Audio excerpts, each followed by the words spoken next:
And right now it's time for that time when we talk to our special guest. Tonight our special guest is the only person in New Zealand with 5 Olympic gold and silver medals, 4 gold and 1 silver. That is some achievement, and that person is Ian Fergusson.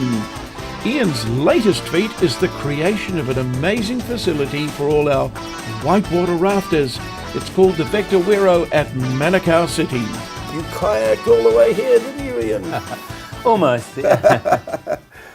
All of New Zealand who watches The Beat Goes On, or baby boomers, they all know where they were that night, that wonderful period, 1984, in the Olympics. 3 gold medals. Yep. Wow. Where are those gold medals today? I hope they're not just thrown in a drawer and forgotten about. Oh, yes, just in a drawer somewhere. They come out occasionally, but... Do you often go to the drawer and look at these 3 gold medals? No. It was a special moment at the time when we got them. I remember the very first night after I got the first 2 golds. I was so excited and so happy. The whole day I hadn't stopped smiling, and then I was trying to go to sleep and I was still smiling, and I couldn't go to sleep because I was still smiling, and my cheeks were aching. So I started massaging my cheeks, trying to stop myself so I could go to sleep, because I had another race the next day, so it was really important to go to sleep. And my cheeks just wouldn't stop here. I'd go, I'm trying to get rid of it, but I couldn't. Then I'd stop, and then in my mind would go back to the medals, and I'd be smiling again, and then I'd have sore cheeks again, and I couldn't go to sleep. So it was, yeah. You shouldn't have been at the Olympics. You should have been a comedian. That's funny, that. That's amazing. And of course you stopped smiling, and you did get to sleep that night. And I got to sleep. You won the 3rd gold medal. Yeah. Now, were you prepared for the adulation and the hero worship that when you got home? Or? No, not really, because up until then I'd just been just a bloke. Just a bloke doing his own thing, and not too much help, just a little bit of help here along the way. And but did it get you a better class of girlfriend? That was what it was all about, wasn't it? No. No, I already won on those stakes, and I was already married, and still married. 3 gold medals, and you get back to New Zealand, did you say, I've made it, I don't have to do anything for the rest of my life? Did that occur to you? Or No, that wasn't. I never even thought of that. What it was, right, I've got to do it again. It was, and it was back within 2 weeks. I was training again. Yeah, it was, for me, it was just a start. It taken a long time to get there, and I wasn't going to blow it. I was going to keep going and work it a bit more. Yes, you're right. 1988, of course, comes around very quickly, and now you're going to make it 4 gold medals, aren't you? Plus a silver. So yeah. So it was exciting again. We had some great racing, and. So. But there can't be that many New Zealanders with 4 gold medals, is there? And a silver? Just one. So on that marvellous note, let's have a look at the life of Ian Fergusson. Born where? Taumarunui on the main truck line. Yeah. What year was that? 52. 52. You're a classic baby boomer. You stayed in Taumarunui? Or? Oh, just till I was 9, long enough to build myself a little corrugated iron kayak and go down the Wanganui River and sink that, and spend a bit of time in that Wanganui River, nearly drowning a few times, I guess, but I learned to play with the water. What attracted you to the water? I don't know, I've always loved it, and I got seriously into surf lifesaving when I was living in Palmerston North out at Himatingi Beach, and then it just went on from there because I was paddling surf skis, and then some kayakers joined the club and convinced me to go kayaking, and it was something that I could just naturally do really well. And then you met Paul, of course. You'd met Paul, and when did you decide to pair up together? We decided after 83. After 83 World Champs, we paired up together. Yeah. And never looked back since then, because as a pair we just clicked somehow. You clicked, didn't you? What was it? Well, his strengths were different to my strengths, and so we ended up having a whole good paddler amongst us. So it really did work well. We were better together than apart. Wow. For our viewers, could we play the last, say, 500 metres just give them a reminder of how exciting it was. We'll look over there and we'll see it. Look at them go. There's Paul McDonald. He's setting a pace. Fergusson behind him. New Zealand still out in front. The final of the doubles of the 1984 Olympics. Look at the determination on Ian Ferguson's face. He's here to get gold medals, not to muck around, and New Zealand are still out in front from Romania. Austria third place, then West Germany. New Zealand in front by a metre. Second Austria.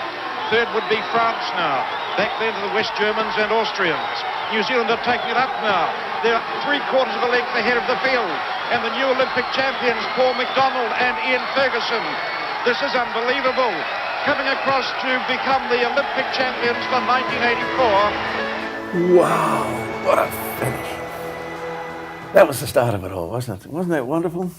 Yeah, it was. It was a golden moment for me, that's for sure. A golden moment. So now, in the meantime, fill in those years from, say, 1988, from the second Olympic, and that you really stuck to kayaking. You've got a place out in Mission Bay, haven't you? Yeah, that's become your home and second home in a sense, hasn't it? It has. I've was there for 25 years, I think. Because I finished in 1990. I went to the 1990 Olympics again, and then I started my business at Fergusson Kayaks down on the waterfront, and 25 years there. I've just sold my business now, Fergusson Kayaks, mainly because I had to concentrate on my new project. Yes. Now, when did the seeds of the new project come into your mind? It's called the Vector Wero. Yeah, it's a whitewater park. Yep. Wow, it's fantastic, isn't it? Yeah. Well, I was at the Sydney Olympics watching my son at the swimming. He was a swimmer at those ones, and then I went down and watched the kayaking, and I saw the whitewater course there, and it was the first man-made whitewater course in the world, artificial one that totally pumped the water. And so at that moment, your eyes opened. Wow! Yeah, I thought Auckland needs one of those. Yeah. We need one, and it really does work.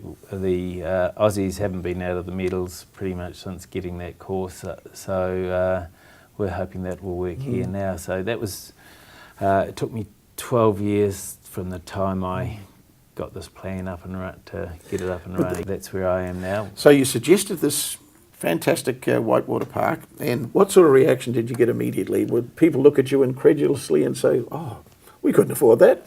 I had a bit of that. $40 million? Gosh, we haven't got that sort of money. Yeah, I had a little bit of that to start with until I went out to Manukau, to the Vodafone Centre there, and met up with a few people, Richard Jeffries and Sir Noel Robinson, and they just bought into it, and they just took it off. It was, they went out raising money. It was awesome, and they just made it happen, and I've been on a bit of a ride since then. And what did they raise in the end? How much was it? Well, it was over 40 in the end. They've over raised $40 million. Because they've also put a conference centre onto their building, so that they can now have corporates come in, do conferences, and then come out and have a play rafting or do some team building. So it's been quite a big project. And Vector, of course, they're involved because it takes electricity to run this huge amount of water. It has to swirl down the track, doesn't it? Yeah, we're a power station in reverse. Power station makes the electricity, sends it to Auckland, and we turn it around and make it back into white water. How does it compare worldwide? It is the top course in the world. The top? Good on you. We're the first one to ever have an artificial waterfall. Yeah. And second one to have two rivers side by side.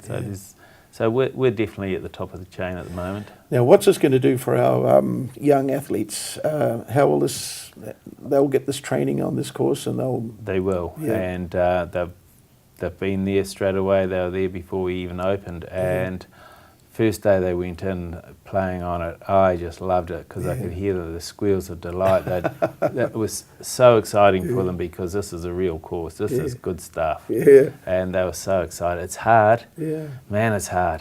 And they know it after 1 hour on that course. They are knackered. So it's a good course. And how do you feel when you give it a go? Do you feel knackered too? I feel knackered too. My shoulders and everything.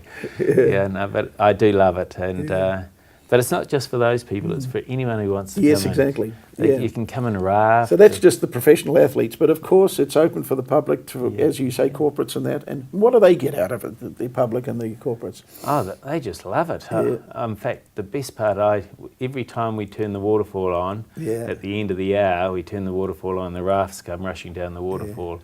Everyone gets up and watches. I do every time it's on, because you hear the screams of delight as they're going over this. Well, screams of hell for a start, and then delight as they come out. Because the whole raft and then go right under the water. It is exciting. Wow. So you must stand back and you must feel a sense of accomplishment, a feeling of pride that I created this. I know that people went out and got the money, but it was your idea, wasn't it? It was. To get it going. So I do feel that, and I love it. And I'll be there till the day I retire, because it's such a good spot. I just love looking out there and seeing, especially now, today, just as I left there, heaps of kids were coming in. We put a lot of school groups through, and they love it. We make it really good price for them. It's really cheap, and schools are just flocking in. Now the kids of Auckland, you know, there's not many of your, well, there's only one in New Zealand, of course, and it's but the fact that they can get there and a kid can have a go for the first time, probably wasn't even interested in whitewater rafting, has one go, and he goes, wow. Yeah, well, and it makes it his life, you know. Yeah, well, that's what we're hoping. We get those ones just to come and take up the sport. But regardless of that, what every other one does, this is sort of a bonus. They come in, they do the rafting, and before we know it, they're jumping out at the end of the river just to have a little bit of a swim. Then they get more confident. Then they're jumping in at the top, and then they're going down the white water, the whole river, and they're learning to handle the white water. They're learning to relax and swim in this white water. And even at the moment when the water's cold, they're still jumping in just because they're kids and they just want to see the water. And it's so clean and lovely. They just want to play in it. It is awesome. What about the rest of New Zealand? If you get inquiries from Wellington, Dunedin, Christ, we need one of these facilities. Yeah, I've had a few. I've had a few inquiries, but I think it's pretty much a one-off for a country. I think at the moment, this big, but we do get people booking in, coming up from Christchurch. They book in, they come up and spend the weekend, as many hours on the water as they can, and go back home again. So that's happening, and Wellington, everywhere they're coming up for it. Especially, the kayakers just have to do it. We've run out of time, Ian, but if people would love to come to the Whitewater Park, Vector Wero, that's what you've called it. What's the Wero? That means in Maori? Challenge. The Vector Challenge, in a way, isn't it? Yeah, it is. Wow, that's wonderful. How do you get there? Is there a telephone number to call and say, I'd love to go down the course? Just Google it nowadays. You Google, Google Wero. What would you Google? Wero or Vector Wero. And you'll be straight in there. And it's right on the side of the motorway. You can throw a stone from the motorway into the river. So when you're at Manukau, take the Manukau exit and you're right there. And how often will they see Ian Fergusson down there, Ian? Most times? Or? I'm there every day at the moment. You're there every day? I've been there every day since we opened. So they can come and see a real live hero.